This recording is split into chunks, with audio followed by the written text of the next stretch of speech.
Yeah. What excites you about this Ohio State team currently and them taking on Michigan this weekend?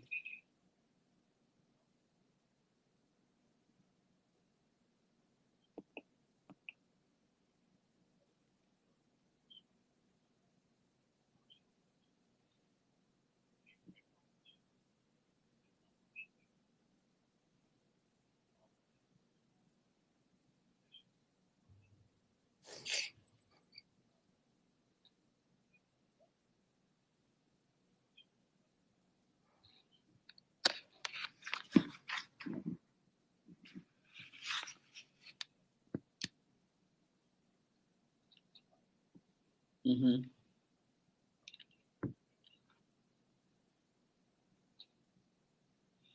And moving forward, what was it like for you to be drafted by the Cleveland Browns, your hometown team?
Mm.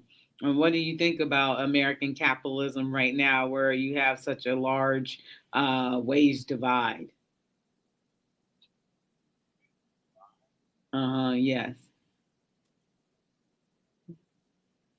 Well, some people, the minimum wage of seven, I think 25 an hour, and then compared to CEO pay, the big discrepancy about the little people in between who are trying to make, money and, have a satisfactory life to live.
Yeah, speaking of playing the game, my co-host has a question and he wants to know what is the thing you hated the most about the team up north?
So the hatred faded away for you a little bit because of becoming coach and then Gary Moeller becoming coach. So he said he hated it.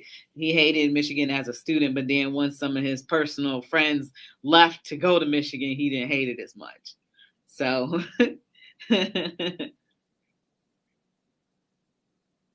yeah. Well, I still hate them, and I've been out of school for a minute now. So, and that question came to you from a Michigan fan.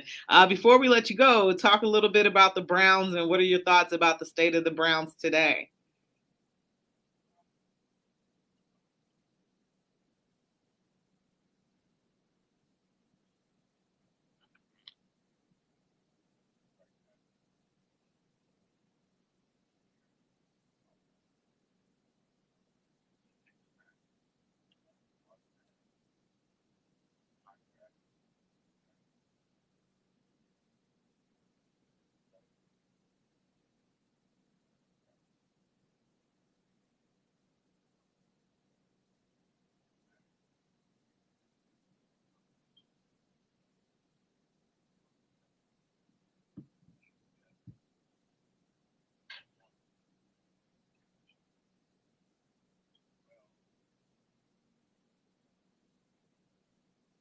2 or 3 years off, huh?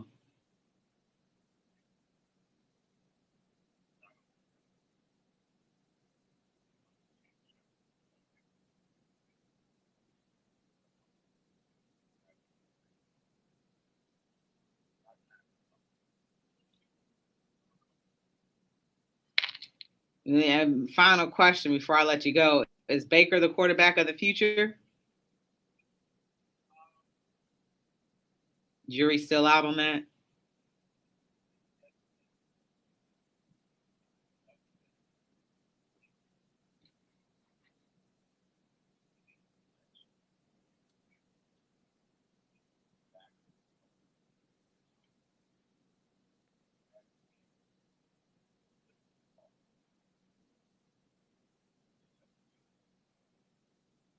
Well, I think the jury might be a hung jury right now. Everybody's still out waiting on the decision.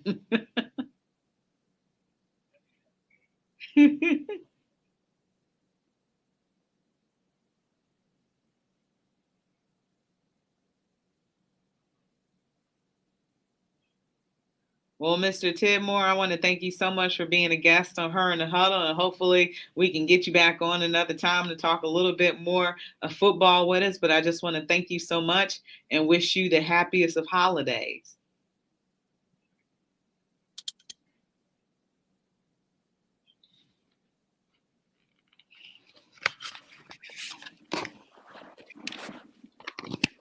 All right, so much. You take care, Mr. Tidmore. All right, bye bye. All right, this is Her in the Huddle on WOVU 95.9 FM. We were just with Samuel Tidmore, and we are about to go to a quick break, and we will be right back.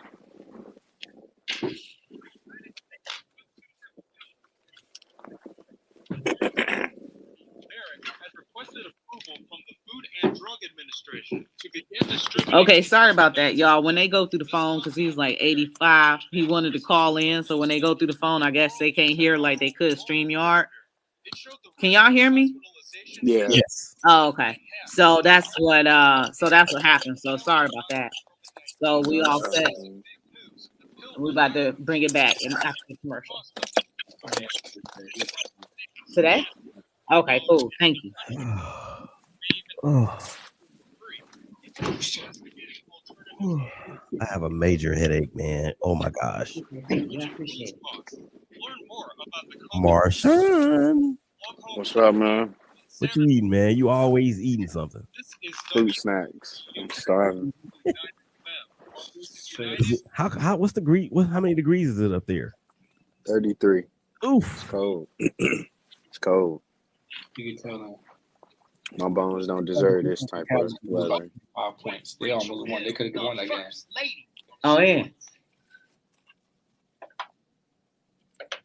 All right, welcome back to Her in the Huddle, WOVU and 95.9 FM. This is your girl, Rachel Hill, the First Lady of Sports, and I am back with my partners. But remember, you can always give us a call at 216-271-0959. You can listen to us on WOVU.org. You can download that WOVU app so you can listen to us on the go, and you can also watch us via StreamYard on social media on Facebook.com, Rachel L. Hill. So you can follow me and you can watch us live as we do our thing. So, Willie, what's up, man? Yo. What it is? Cuyahoga, Northeast Ohio. Yeah, man. We were in our coats because it's cold up in here. Mm-hmm. It's like 35 degrees outside. Mm-hmm. So, yeah, that's where we got our coats on. Marshawn, what's up, sir? What's up? Yeah, nothing, man. So just had that interview with Samuel Tidmore. So he talked a little bit about what it was like to play in that rivalry, to play for Ohio State. And when he talked about that, the rivalry softened. I'm sure you guys heard it, but the rivalry softened for him once Bo went to go coach and Gary Moeller. So I'm like, I don't really, for me, I would still hate them. I think I might hate them even more that some people I know and cared about chose the defect and actually go to Michigan. I think I'd be more upset about that, and that would cause me to hate it even more. So I don't understand that rivalry softening. I'm like, it ain't went nowhere for me. But he also talked a little bit about playing for the Cleveland Browns, and we got into a slight conversation about capitalism because he became a successful business person after he left the NFL. So he credits a lot of people to his success, and obviously Woody Hayes and Bo Schembechler, actually helped him in life. So let's get into it, guys. One of the things that Baker Mayfield's comments we didn't talk about yesterday on the show, but they're kind of igniting a firestorm about him telling the fans what they can kind of go do with themselves. What are your thoughts about that, you guys? And how right now he's in battle quarterback. Do you really want to make the fan base mad? He don't care. I'm gonna tell you why. It sounds like to me that Baker Mayfield is petitioning himself to get out of Cleveland. I know really? That's what it sounds like to me when his wife is popping off, and this ain't the first time that he said something adversely about the fans, the people that pay your salary, those kids out there that are wearing your jersey, the people that are paying their hard-earned money to be season ticket holders and all that stuff. And then you come back and you pop off like this, dude. This sounds like you don't want to be there. Yeah, I agree. I mean, to be able to, sit up there and say that the fans are the fans that don't be quiet because you're on offense. I mean, that's what I mean. When people pay hundreds of dollars, this goes into the fact why I say you would never catch me paying anything over $50 to go to a Browns game out of my own pocket. Because if I spend my own money, I have to do what Baker says. I have to be quiet. I can't criticize somebody that I spent my hard-earned money to watch. That's my problem right there. I'm pretty sure if Baker and his wife go to a 5-star restaurant and they're not happy with the service there, I'm pretty sure they complain. So, man, at the end of the day, us as fans, we have the right to complain. I don't agree with the fans that may have booed him or may have booed the offense in total. But I mean, at the end of the day, if people want to make noise during the game, that's their own right. That's what they paid to do. That's how you get your salary. And another thing too, I mean, if you think that it's affecting the offensive unit that much, why would you come out and make a plea such as that, as opposed to trying to catch flies with Sugar and saying, hey, you know what, we appreciate this. I don't know, where's the Browns public relations department on this? Because what they should have been steering him to say is pretty much this: yo, we love you, we appreciate your support. You know, we may not be playing all that great right now, and we love it that you're there cheering us on. But in order to help us just a little bit, it would be much appreciated that when we have the ball, if you guys can just pipe it down just a bit, and that will help us be more effective on the field. Boom, period. Now he looks like a good guy. Well, I mean, at the end of the day, when has the PR department ever corrected Baker? I mean, from him arguing with other media members to, you know. And you saw he was pretty nasty in that press conference as well when he told Tom Withers of the Associated Press, I don't owe y'all anything. Well, you kind of are mandating. You kind of do owe, you know, some answers to people. Go ahead, Marshawn. I didn't mean to cut you off. No. That's basically what I was saying. You know, like, I mean, the PR department has to step in somewhere, you know, because now it's got to the point where, you know, it's getting immaturity with it. You know, like, I mean, I listened back to the press conference, and all I got from it was me. It wasn't anything as far as team related with Baker. I was having a bad day, so I wanted to go home and get my mind back together so I could say the right things. Well, I mean, what hard? Even if you was having a bad game, how hard is it to say, hey, I had a bad game, but Nick Chubb saved my tail. The defense saved. Denzel Ward saved my tail. Nobody would have cared. It wouldn't even be a story right now. We would be talking about how to beat the Ravens right now. But when you have, you know, the leader of your team, essentially your franchise quarterback, that so many people call him, to get up there and make it a me thing. I was having a bad day. I needed to go get my mind right. No, I mean, that just it ruffles feathers, and it rubs people the wrong way, because I mean nobody really knows where Baker's mind is. Is Baker mind with the team, or is Baker mind with getting money and with himself? I got something behind that. Here is the ASAP NWBS translator when he said, I had to go home and get myself right so I would know what to say. Translation: you know what, dog? I'm tired of being in Cleveland. I'm trying to get out of here just like OBJ did. This because after this season, I know I got the option exercised, but I'm going to do just enough for us to not lose and look terrible, but I'm trying to get up out of here. I mean, that's perfectly fine. Listen, if he want to get out of here, I know a perfect place that he could go to with a perfect ownership in a perfect city, and we could get their quarterback, and he could go down there. He could go to Houston. He would. Hey, if Baker want to walk that big Texas pride, go to Houston. Let's see if you still be able to do that down in Houston, because we'd gladly take Deshaun Watson up here, a top 5 quarterback who's done a lot. You know, so Deshaun, I mean, Baker Watson really won. Go ahead. I was gonna say Deshaun Watson got his heart set on Miami. He ain't trying to come to Cleveland. I mean, they talking about he got a house down there and everything. I mean, at the end of the day, Miami's not winning. You know, if Deshaun Watson really wanted to win, I don't think you would want to go to the AFC East where you got to compete with Josh Allen. You got to compete with Bill Belichick every year. Because I mean, the Dolphins ain't no much better of a franchise than the Browns. They haven't won anything since before Dan Marino, the 16-0 season. You know, so I just really don't understand. You know, if he is trying to force his way out, which right now I don't think he is, but if he is, I just don't understand why. You know, Cleveland ain't that bad of a place. You know, I mean, the fans here are hard. But I mean, at the end of the day, Baker Mayfield stood on that draft stage and said, I can be the person that can turn around the Cleveland Browns. You set yourself up for failure. That's like a guy getting into a relationship with a girl and say, I will be the perfect boyfriend you've ever had. She's going to be expecting that. She's going to be expecting you to go above and beyond. And that's what us as fans expected out of Baker Mayfield. So because you didn't hold up to that fulfillment, you can't be mad at us for holding you to some expectations that you can't set, that you can't meet. You can't be mad at Browns fans. We going off of what Baker Mayfield said. He opened his mouth in 2018 and said, "I can be that guy," and he's yet to done it.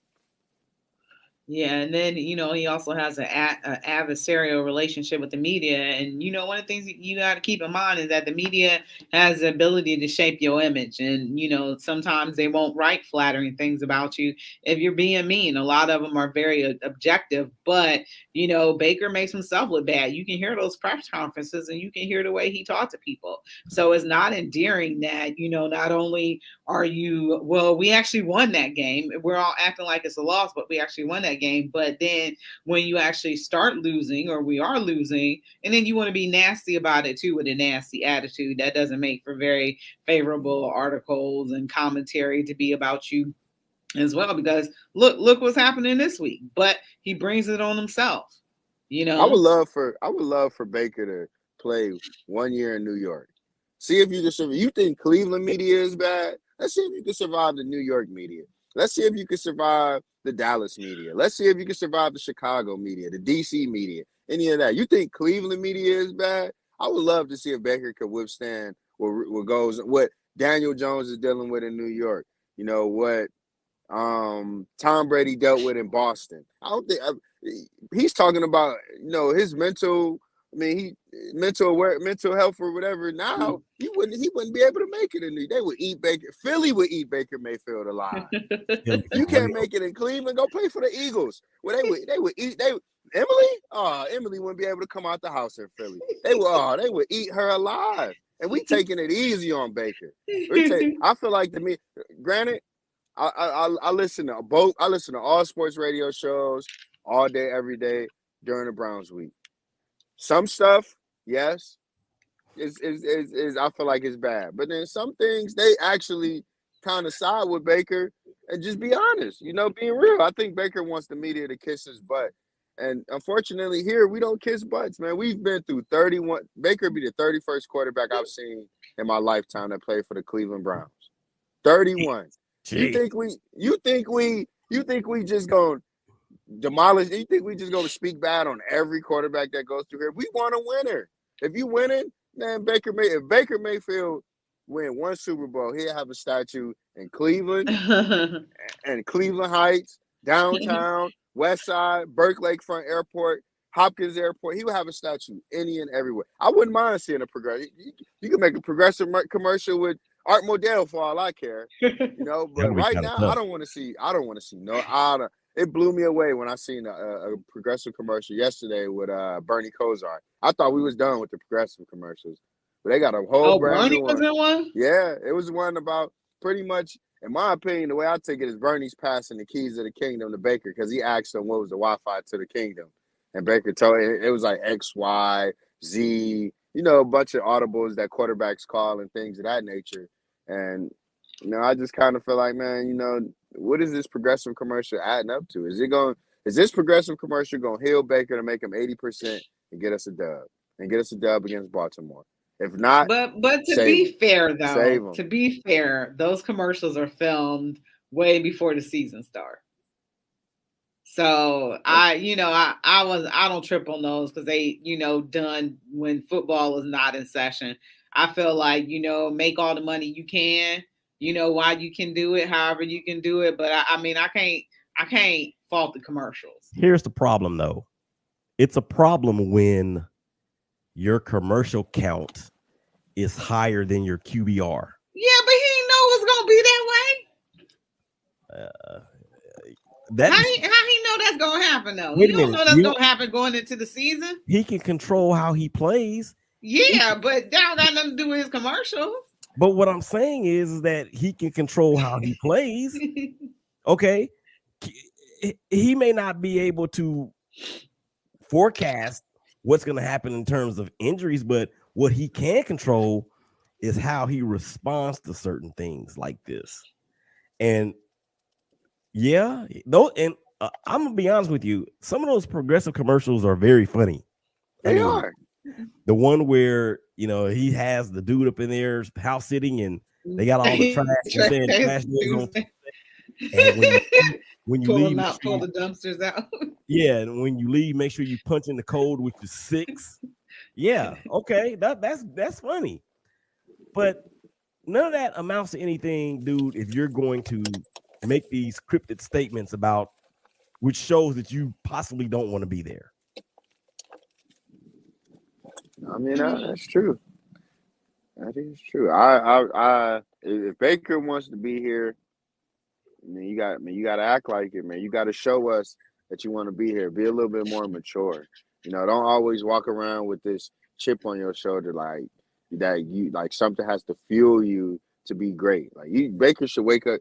What was the on Talladega Nights when my guy was like, every morning I wake up and I pee excellence. That's how Baker should be. That's how Baker should wake up. He said every morning he wake up feeling dangerous. I mean, he ain't feeling this. He ain't feeling dangerous this year. But he hadn't said that he felt dangerous in a long time.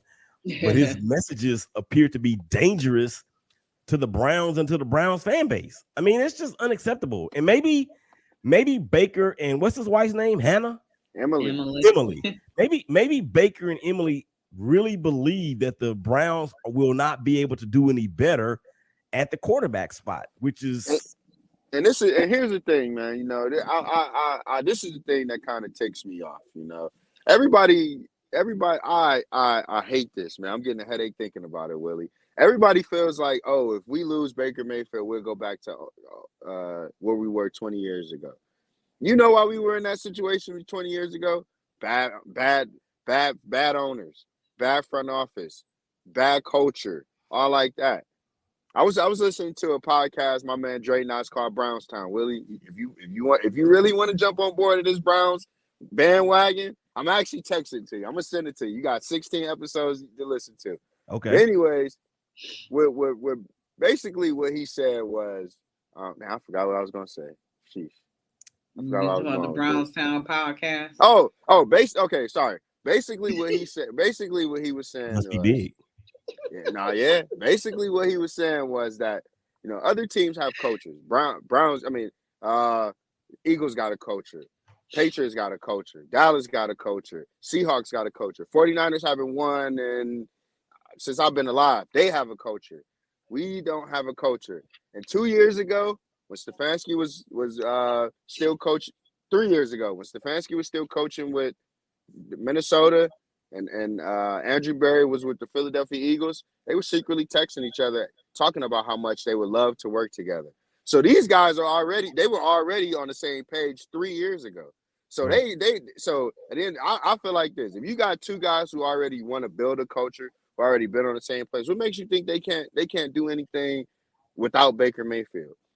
What makes you think they can't go out and trade Baker Mayfield, let's say, to an Atlanta for Matt Ryan, who I still think could be a good player for probably 1 or 2 years and could be a bridge gap and still keep the Browns on the elevation that we're on? Who's to say we can't go get an Aaron Rodgers, Russell Wilson, or Deshaun Watson, or hey, I'll take Derek Carr. You know, who's to say? I mean, if y'all want Baker out there in Vegas, be my guest. Be my guest. I would take it. But at the end of the day, I just feel like, man, I think Stefanski with his demeanor, Andrew Berry with his demeanor and his draft picks and all like that, I think they're setting a culture that says we don't care who you are, we don't care what your name is, we don't care what your start, where you was drafted. Any and everybody should be able to fit in my scheme as far as Kevin Stefanski and the culture that I've set as far as Andrew Berry, and we still be a good winning Browns team. That's personally how I feel. I disagree with the part with Dre saying we don't have a culture. We do have a culture. It was a culture of dysfunction. That's a culture too. Yeah, but that's not that's a toxic culture. And right. But it's still a culture because we have that better than dysfunction. But I think what Marshawn is saying, I think what Rachel is saying is that if you're going to have Marshawn is saying if you're going to have a bad culture, then you might as well not have a culture at all. Yeah, pretty much.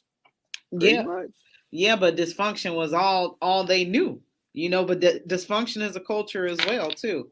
and that's all that they knew. We know about the good cultures like, Pittsburgh culture or something, because we have minority owners come to the Cleveland Browns and they want to emulate wasn't Haslam a minority owner of the Pittsburgh From Steelers, Pittsburgh right? Steelers, Yeah. So that culture, you come from a culture that one of the best cultures in the league to a culture of dysfunction. And, it has been nothing but dysfunction since he got here. And, the ship started to right itself when he got Andrew Berry and Kevin Stefanski in here. So that's kind of saving the franchise. And you know what, Willie, you might be right. I don't know if Baker's going to be here, after maybe the next year or so, because they could franchise him, a year from now, because, he got that contract for next year. Then they could franchise him. But I don't think he's their quarterback of the future at all. I don't think he'll be here, like you said. And then to think of him from this standpoint, because the fact that he hasn't gotten the extension yet, he may have an inkling or a feeling or whatever that is exactly what's going to happen, that they're going to franchise him for 2 straight years, and then they can actually hit him with the transition tag a 3rd year. And he's like, yo, if I can't get the long-term deal, man, I'm about to wreak havoc and try to get myself up out of here.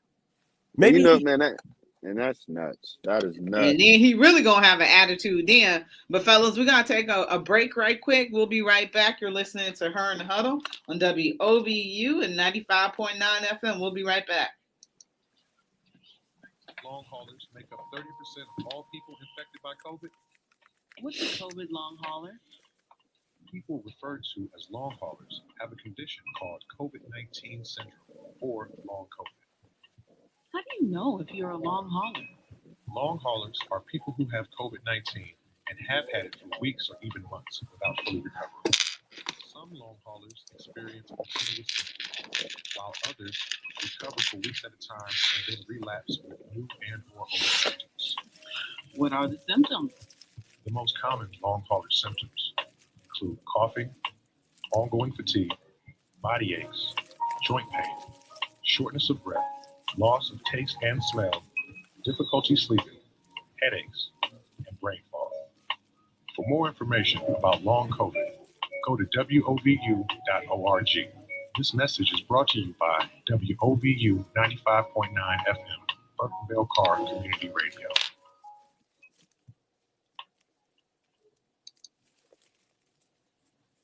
Welcome back to Her in the Huddle with Rachel Hill, the First Lady of Sports. All right, welcome back. This is Rachel Hill and Her in the Huddle, WOVU 95.9 FM. And we just, in our last segment, we just talked about Baker and the culture of the Cleveland Browns. Did we have any comments in StreamYard, Willie? Nothing. We have a couple. We have Coach Dante. What up, guys? And then CG Ruthless Sports says, what's up, guys? Okay. When I saw CG Ruthless Sports, you know what I thought of? What? That song by Easy, that song by Easy E that I sent y'all that time that said, you know what it said? Real G's. Yeah. Real Compton City G's. Yeah. So what y'all want to talk about? Y'all want to talk about these Cavs, or y'all want to talk about the college football playoffs that's coming out tonight? The rankings. Well, I have a question though. We got a show tomorrow too, so we can say something for tomorrow. I got a question. How is it that the cat from Detroit, the Pistons, gets fined 950 racks? Oh wow! For what he did, and Aaron Rodgers, who put people's lives in jeopardy, only got fined 14 stacks. How's that even possible? Institutional makes zero sense, Willie. No, it's not. And the crazy part about it don't have nothing to do with racism. It's all about power. What type of power you got in the league? You know what I mean? LeBron slapped some dude upside the face. He got suspended for a game. And the guy who got slapped in the face got suspended 2 games. It's all about power, man. Isaiah Stewart don't have no credibility in the NBA. Even though he's a great player, he don't have any credibility. LeBron got plenty of credibility. So it's that right there was a favoritism move. Just like NFL, Aaron Rodgers and CeeDee Lamb. Aaron Rodgers got fined way more money at putting people's lives at risk than CeeDee Lamb did for having his shirt untucked. But who was Aaron Rodgers? And who was CeeDee Lamb? It's all about credibility in the league. I hate it. Wonder I what hate the it. difference is. I hate it. I hate it. Well, you can't say that though, Rachel, because in the NBA, both players is black. Mm. LeBron and Isaiah Stewart are both black. It's all about who is LeBron. Who is LeBron? What does LeBron mean to the NBA? What does Isaiah Stewart mean to the NBA? in my Well, opinion? Isaiah Stewart kind of went a little crazy afterwards as well, too, and that didn't help his case. So he became a danger to people. I don't know if you saw, but people was falling all on the floor and stuff. So he could have injured people as well. So that kind of, went a I'm little gonna let bit Willie on above there. and So Willie beyond. shaking his head. He, Willie, he what you went got to above and say? beyond. Go He ahead, went Willie. I above and know beyond. me and But Willie people thinking could the have been same hurt thing. falling on the floor trying. I mean, there was multiple people who fell down who were trying to restrain him. Me They and could have Willie been hurt thinking the as same well. thing. Go ahead. I'm here for it. I got time. I'm gonna go I'm ahead, here Willie. for it. Go ahead, Say Willie. I'm whatever. gonna let you speak and tag Say you in after whatever. that. But he became a danger after that happened. Look at my face. Go ahead. You can roll Rachel, your eyes. Rachel, You can roll your eyes. You can stomp your feet. But this black girl, you sure can't beat. You Oh remember my that from the God. 80s? Rachel, you ever had your nose busted or your lip busted and you tasted blood? It Yeah, I angers bit you. my It tongue the makes other you, day. yeah.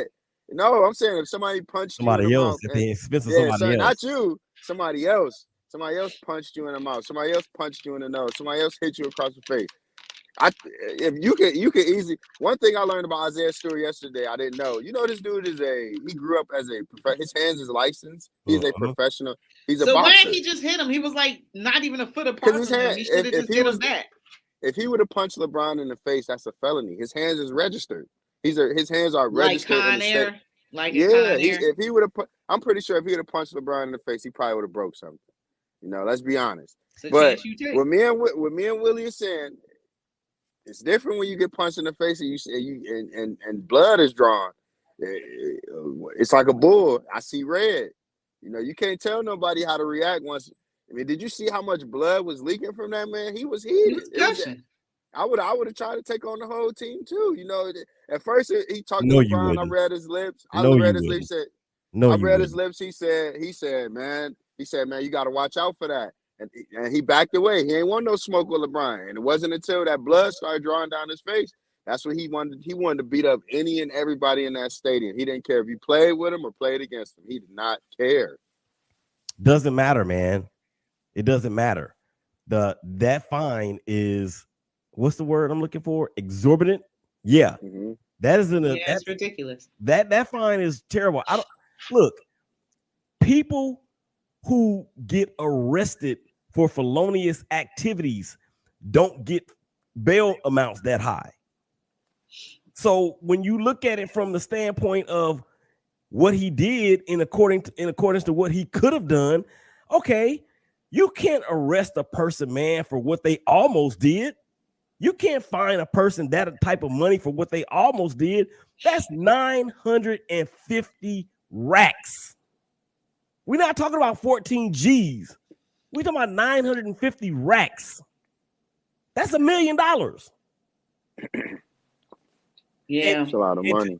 And what that says to me is the state of the National Basketball Association and really sports as a whole.